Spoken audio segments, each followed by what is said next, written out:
Hi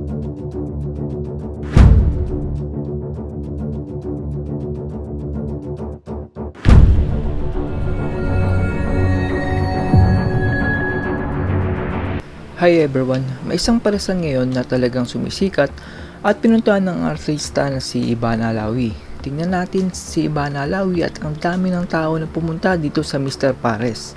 Nandito ngayon si Ivana sa Mr. Pares, located sa Mother Ignacia Avenue, Timog Avenue, Diliman, Quezon City, Metro Manila. Nandito ngayon si Ivana sa Mr. Pares bilang pasasalamat sa 18 million subscribers niya. Dito ay nanlibre si Ivana ng 1,800 servings ng Pares Overload. Ang halaga ng Pares Overload dito sa Mr. Pares ay 250 pesos. Pero marami siyang sangkap tulad ng beef chunks, bagnet, chicharon, bulaklak at bone marrow. Tingin ko yung bone marrow yung nagpapamahal dito dahil yung paresan dito kasi sa amin ay 100 pesos ang halaga ng bone marrow. Kung i-multiply natin ang 1,800 sa 250 pesos, ay pumapatak na 450,000 ang ginastos ni Ivana dito. Wow! Almost half a million na yun. Pero di ako sure. Pero parang may napanood ako na ang video ni Ivana sa base dun sa mga views ay umaabot ng 6 digit ang kita ni Ivana per day pa yon.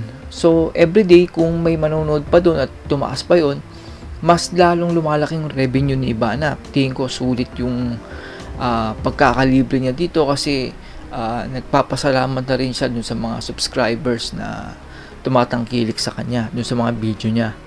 Nagbigay din siya ng pera sa mga piling tao at para dun sa mga nangangailangan. Ang maganda dito kay Ivana, ang napansin ko is maano siya sa pamilya, kumbaga napaka matulungin niya.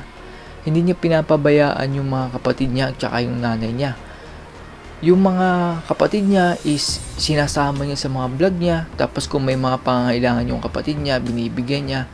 Although yung mga kapatid kasi niya is meron na din sariling YouTube channel at kumikita din ng revenue na napakalaki. Tapos yung mother naman niya is mayaman din dahil yung father kasi nila is iniwanan sila ng pera at mga ari-arian.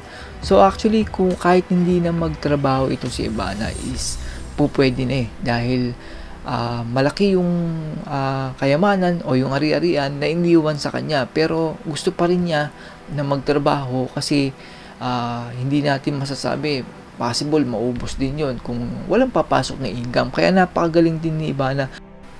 Bukod dun sa kagandahan ni Ivana at pagiging sexy ng kanyang katawan, is nakatulong din sa kanya yung pagiging mabait niya.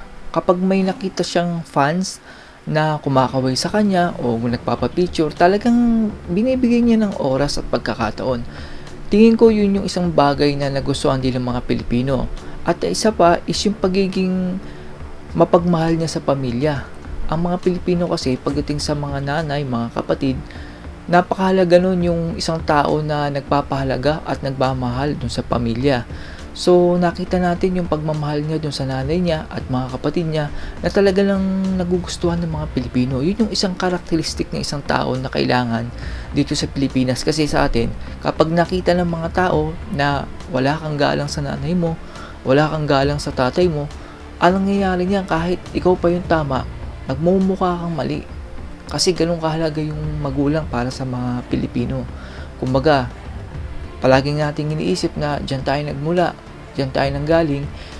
Kaya kailangan nating hindi naman suklian, pero pasalamatan yung kabutihan at pagmamahal na ibinigay nila sa atin.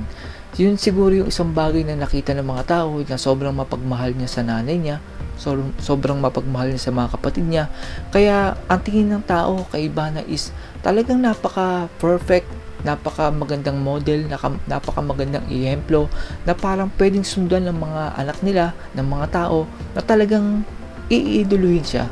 So kung siguro yung mga tao na umaangat sa buhay at nakakalimutan yung culture ng Pilipino, palagi lang nilang tingnan si Ivana kung paano siya makisalamuha at yun yung gawing guide at sigurado magtatagumpay din sila katulad ni Ivana.